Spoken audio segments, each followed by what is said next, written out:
Howdy folks, Troy with V-Twins, the V8s here today to do a little video with you on using the use of body filler, plastic body fillers, fiberglass reinforced body fillers, and glazing putty. So what I have here are some of the products that I use. I really like using Evercoat products. They make an excellent product. I've been using them since the 80s.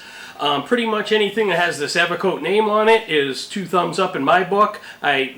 There's other products that you can use that are similar, but I really like Evercoat. So the first one I'd like to talk about is this Evercoat short strand. It's what they call kitty hair. A lot of guys call it that. You know, Marglass. We used to call it Marglass because Marson used to make this product here. What this is a waterproof filler that has fiberglass strand inside of it. You can get it in a short strand.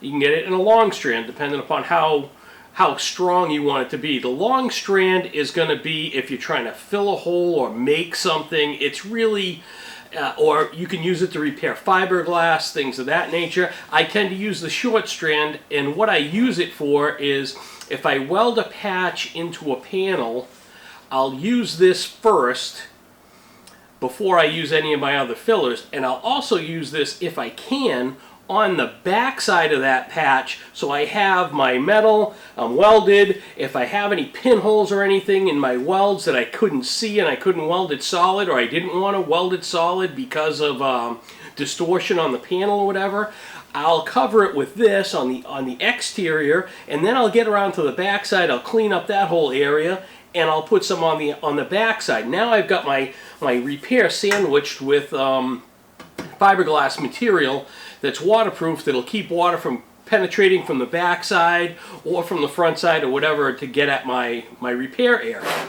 Now the next product that I use after I'm done using my fiberglass, as far as patch panels go, would be the actual filler. This is Evercoat Rage. They make a whole bunch of versions of Rage. Anything that says Evercoat Rage is good. They make Extreme, they make Ultra. This one here is Ultra. I've used all of them.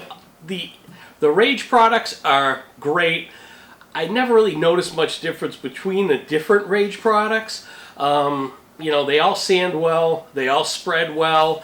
I just really like this product. So I would use this to do my initial repairs where I want to get a nice base, or if I have any kind of area that I really want to get some good filling in, and you know, this would be my go-to filler. The third thing would be Evercoat's metal glaze. There's also some other glazes that they have. This is used for very fine. Maybe you got a gouge. Maybe you got a pinhole in your fillers. We could talk about pinholes and how to get rid of them later.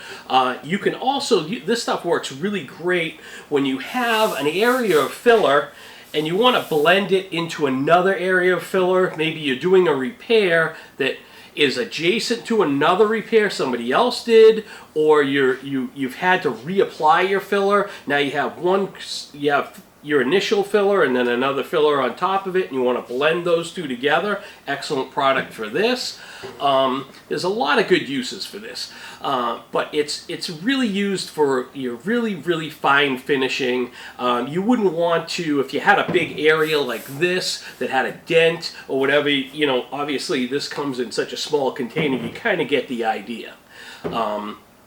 So these are the 3 products I use. We'll get into how to use them and things like that nature as we go along. Next thing I'm going to show you is the tools and the sandpaper that we use when we do this work. Now let's talk about some of the tools we use when we do this filler sanding. Okay, so when you first put, like say your fiberglass strand filler, whether it be the kitty hair or Marglass, whatever it may be, it's usually pretty rough. So we usually start off with some heavy-duty sandpaper and sanders. This is a 8-inch oscillating DA, also called a mud hog. There's all kinds of different names for it. This one here is obviously a veteran. It's been around for, I've had it probably for 20 years. And what it does is it moves in this fashion here. So it moves like this, but in a rotary fashion. It really cuts, it removes a lot of material very quickly, so you'd want to use this to rough something out. So if you had a large area, say like I have over here, then you had a lot of, you put your long strand filler on there, or a short strand fiberglass, or your rage, and you just wanted to knock it down, you would use this. Okay. The next thing I have here is the Inline File, also called an Airboard. It moves back and forth like this. This here, you'd use the shape of panel. It works a lot slower, but as you can see, because it's so long, it works great on flat areas like this. You can get it going along like this. You can work it this way. You can work it that way. You can keep turning it. This is a great tool to have. And then, last but not least, the DA. Now this is what they call a cutting DA. So in other words, this turns and it also oscillates.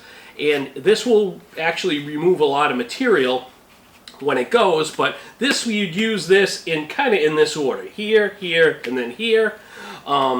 There's also another DA that doesn't have this cutting ability. It's not quite as aggressive. It's more of a vibrating. That would be called a finish DA. I have one over on the side. It looks pretty much the same. The action is a little bit different. So those are my 3 power tools. And then we can talk about the hand tools. And I would recommend that you start off sanding filler by hand rather than jumping right into air tools, unless you just got a panel that you really don't care about. Because the learning curve with air tools is going to be a lot harder than it is by hand, because you don't have as much time to correct whatever it is that you're doing wrong when you got an air tool. You know, you hit it, you get on something with say this, and before you know it, you've already removed too much material, and now you got to go back, clean it all off, blow it off, apply more material, and go back at it. Whereas if you're doing something by hand, you can slowly learn how this is done. The analogy, because I'm a car guy, would be a car. If you've never been in a car or never driven a car in your life, would you just get in it and drive 100 miles an hour? That'd be the recipe for disaster, right? So that's the same thing with sanding filler. Start off slow. Maybe learn how to do a small area that's maybe just a ding. Fill that in and use a long block and do that first. So anyways, we're going to get into Durablock. I love these things. They're really light. Usually take a stick-it type sandpaper. We'll talk about sandpaper next.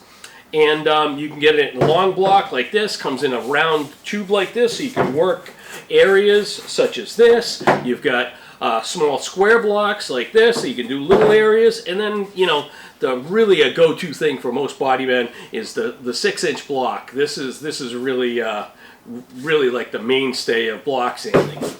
I got these other things here, kind of cool. I got these on eBay, and these are really neat because you get this one handle piece, and then that snaps off, and it goes onto all of these different blocks. So you got a flat one, you got a curved one like this. They have ones that are like this. You know, if you can kind of see this really close like that, it's got all kinds of curvature to it, and it sits in this cool little caddy like this. And basically what you got is you got a block for almost every different kind of contour that you could possibly imagine. So it's actually really nice setup. And this is a Velcro attachment, so you have to have Velcro paper, but I mean, it makes it nice and easy. You just change from one type of block to another by snapping this thing on here, and just kind of a cool thing. So the next thing we're going to do is I'll come back on and we'll talk about sandpaper and the sandpapers I use and how we use them. For our next super exciting topic, let's talk about sandpaper. So right now I'm just going to stick with basically the longboard type of paper just for illustration purposes. It's going to be the same for your 6-inch, for your DA, and your 8-inch for your mud hog or your oscillator, whatever you want to call that. So when I have a rough area, and I'm going to start roughing out like a major area, I'll use a coarse paper. So this is 36, either 36 or 40 on a longboard. You can get this stuff 2 ways. It comes with PSA, which is basically a stick-it back, and it also comes with Velcro backing, depending upon how you're set up. Either one works really great. I have both setups. The stick-it one does work good. Sometimes with these Durablocks, you got to wash them off with thinner to clean off the dust and the glue to get it to stick well. Whereas with the Velcro type setup, it bonds on there really well, and you just peel it off. The Velcro does seem to be a little bit superior, but the products are generally more expensive when you go to the Velcro. So, like I said, my first rough out is going to be with 36 to 40 grit. I'll get that all roughed out, put on any additional material. Let's say I got to build up an area or something, or I got a couple low spots or pinholes or what have you. I'll hit it again. Then when I come back in, I'll probably knock it. Maybe I'll knock it down with this just to get myself back to a workable level. You know, knock off all my high spots and stuff. The next grade I'll go to after the 40 is 80. 80 is like my go-to grade.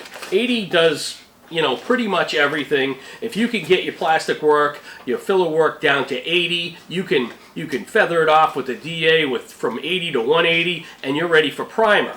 So you can use 80 once again, Velcro or stick it. It's up to you. Price-wise, I like 3M products.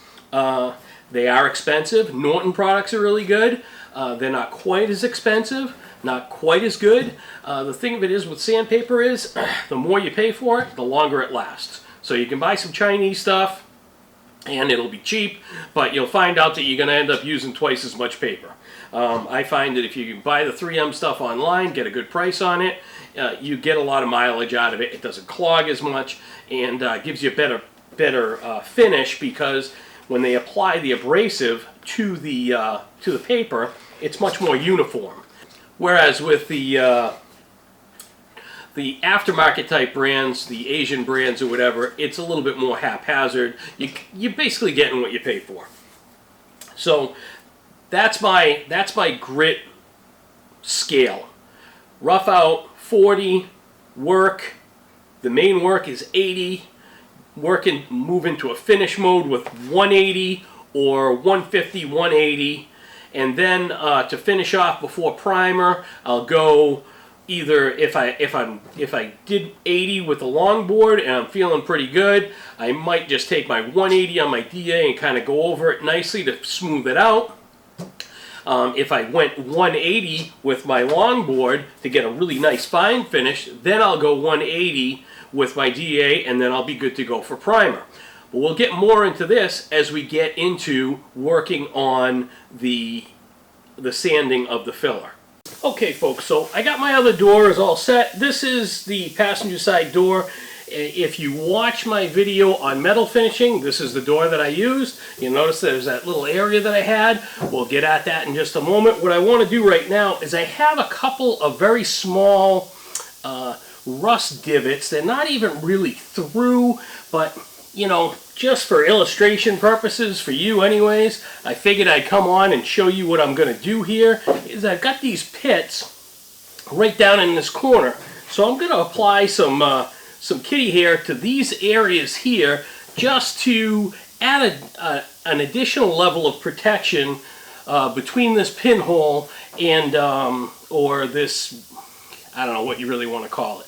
It's kind of like with a rust bit into the surface, and I've cleaned it all out, but it's kind of deep, and it's not through, but it's kind of deep, and instead of just putting filler on it, I could put a little of this on there, and it's waterproof for any reason. If any water got through from the back side of this, which is unlikely, but again, an added level of protection. So I've taken and scooped out a little bit of Marglass here, or a little kitty hair, and I'm going to spread it on this area.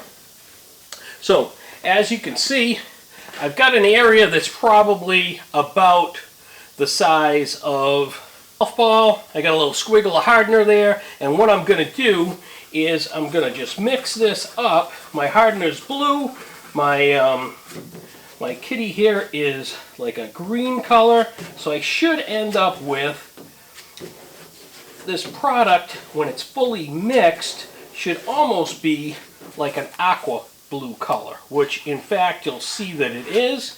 What I like to do is flip it around and spread it out many times to make sure. So what I'm going to do is I am going to coat this area that's right here that I'm suspect of. Oh crap right there. Just like this. Same situation with this as with any filler. The smoother you put it on, the easier it's going to be to sand.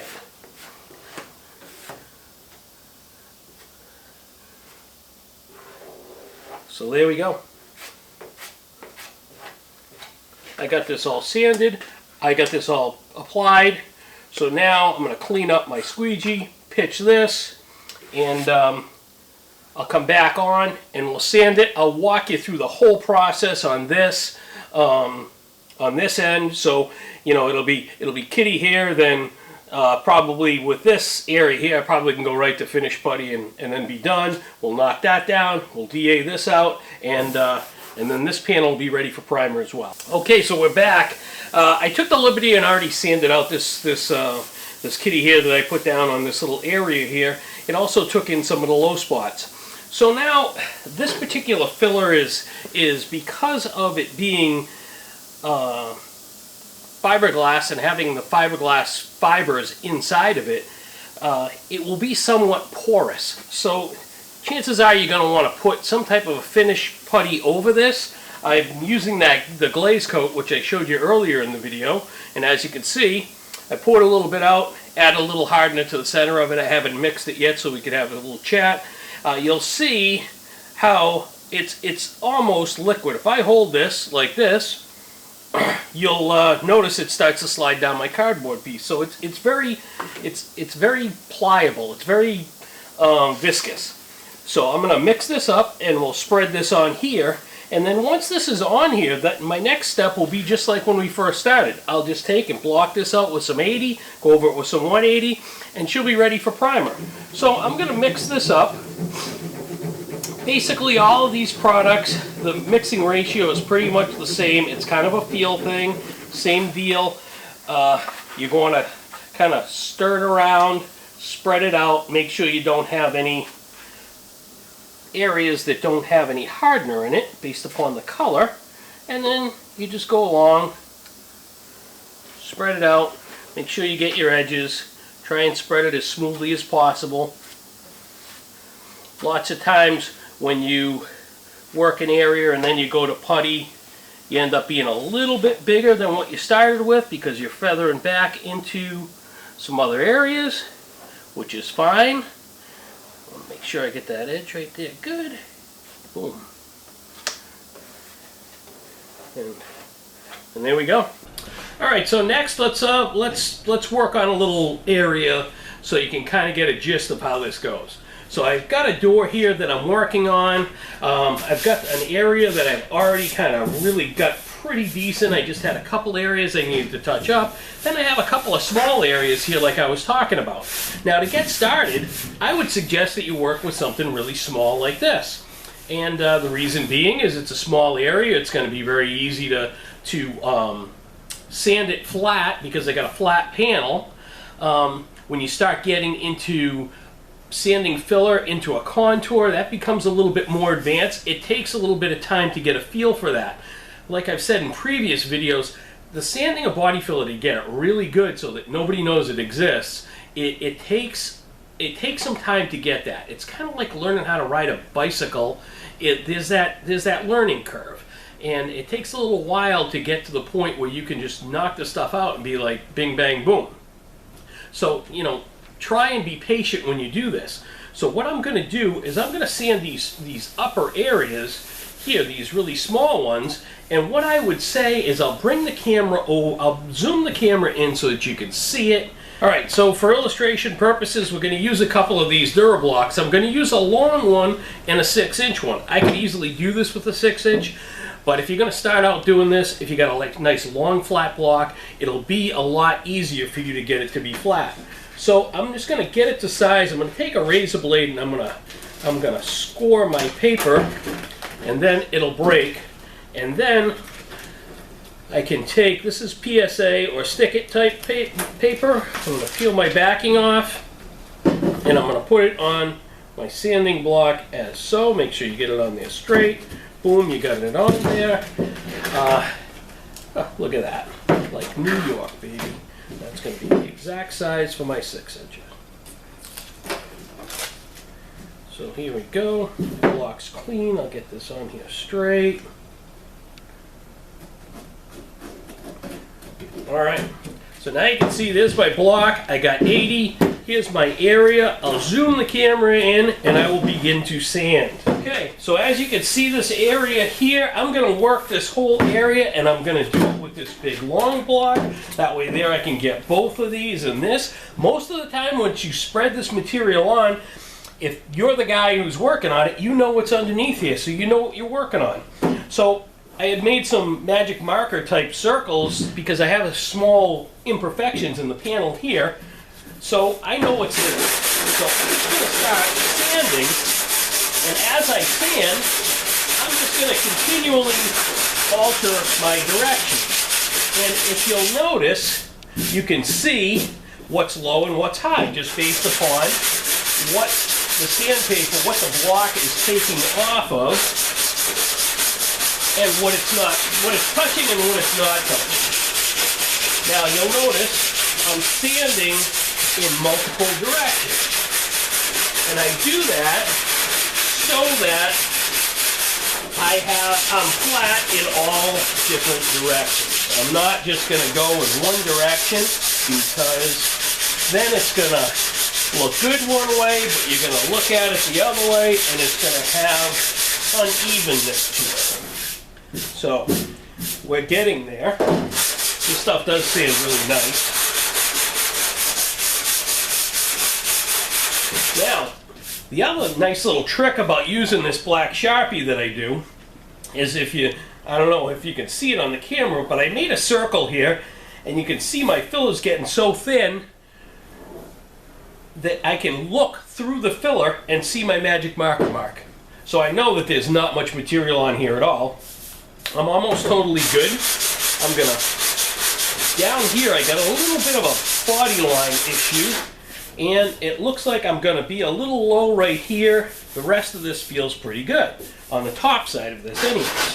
So I'll probably have to apply maybe just a little bit of filler in this area. And these top ones, I should be able to finish these right off.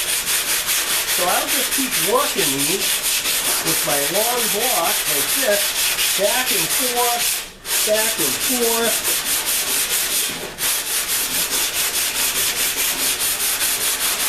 And as you can see, I'm almost to the point where all you see is the filler in the circle. It's kind of cool. I'm going to work on this one. Sometimes what happens when you get close to the edge of a panel, especially on a newer car, is the frame of the door is going to be really stiff and the panel is going to have some bow to it. So when you sand on the edge will stand like this, the edge will stay firm, and this part will bow down, and you won't be able to sand this area here. So sometimes you gotta cheat and just sand a little bit on the edge like this. Just kind of get it like that. This is starting to feel pretty good. Yeah, there we go. So, I mean, this feels really good. Now I can come down here and work on my bottom. I'm gonna sand this out. This is kind of boring, but what are you gonna do? This is the name of the game. This is an awful lot like sanding drywall. If you've ever sanded spackling putty for drywall, it's kind of like that. Although this is a lot less forgiving. I see what the guys paint when they do the drywall, and it's like, wow, not even close to being flat. Whatever. When I do drywall, it looks like the hood on a show car. So therefore I don't do drywall anymore. I have a buddy of mine plaster everything because I do enough sanding in my life. But you can see how this is starting to come in nicely. I'm using the same crisscross pattern to make sure that my panel is going to be flat. Now, notice how I'm all low over here. but I'm pretty good over there. So I'm going to hold my block flat here and focus on this back edge. See if I can get myself flattened out here a little bit. What I'm really doing is I'm kind of focusing on this end because I'm flat, but I'm high on this end.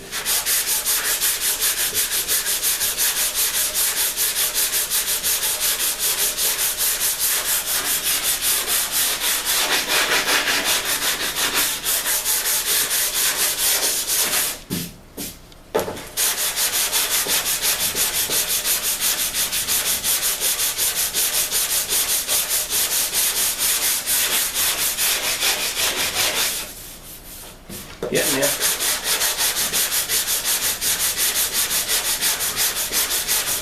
Now, as you can imagine, if I took a power tool to this, I could probably bang it out in just a couple of minutes. But if I didn't know what the heck I was doing, I'd also make a mess out of this and be putting more filler back on it. And then you get caught up in that, put some on, take some off, put some on, take some off. It becomes a vicious cycle.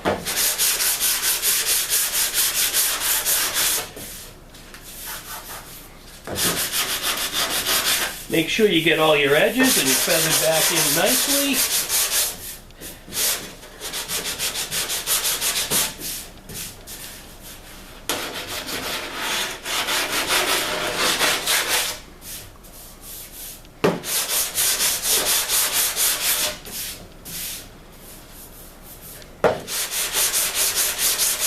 Now, seeing how I'm working a body line here, I'm going to work it flat this way, then I'm going to work it flat the other way.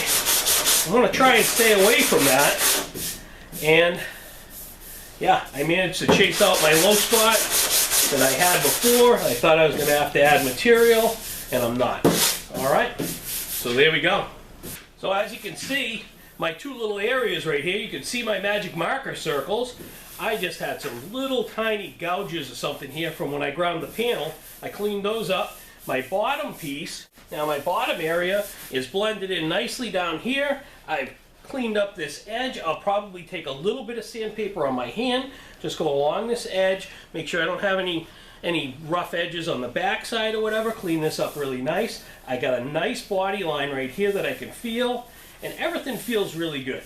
So now this is at 80. I could just take my DA with some 180 and go over this quickly. Now, brings me to another point. I have this body line here which is defined with some filler. If I use my DA, I have to be really careful to not lose this body line. So, if you're really not comfortable doing that, what you can do is we could just take this same area, I could take the same block with some 180 on it and just run over it real quick to chase out my 80 scratches, and I'm good to go. That way there I don't have to worry about messing it up with the DA. Especially if you have an area that's rather larger. If you're not comfortable and you can't really control the DA, you'll tend to wobble it back and forth, and it'll wave your panel or gouge your filler. So in the beginning, probably hand work is the best way to go. Alright, so I'm back here. I have my panel. I chased out all of my areas, have all been sanded down with 80. It looks really good. I've got this steel that I had DA'd previously with some 40 or 36. So what I'm going to do is I'm going to take 80 on the DA. I'm just going to clean this whole thing all up. I'm just going to show you how I do it really quickly, and then we'll move on.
feathered out with 80. Now I can repeat the process with some 180, and then I can get it ready for some primer.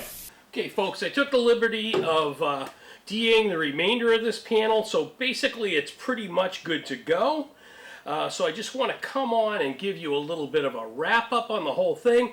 We went through all the different fillers. We went through all the different tools. There's obviously more tools. There's more fillers, but this is all basic stuff that will get you started.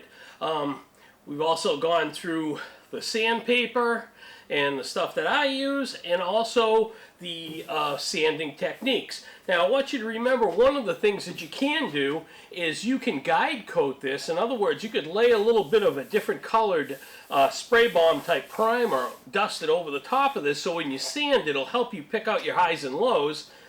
Very similar to like I did in my pick and file video. If you haven't seen that, I'll put a link to that up in the corner and you can watch that. That'll help you get your metal ready to get to this point. And you have to do a minimal amount of filler work if you do the pick and filing correctly. So I just want to thank you for tuning in. I hope that you would like my video and subscribe to my channel. It really helps me out. If you have any comments, please leave them down below. I try and respond to everybody. If you have questions, you ask me something. I'm usually on the site every day, so I'm pretty responsive. And I just wanted to say thank you. And have yourself a great day, and good luck with your projects.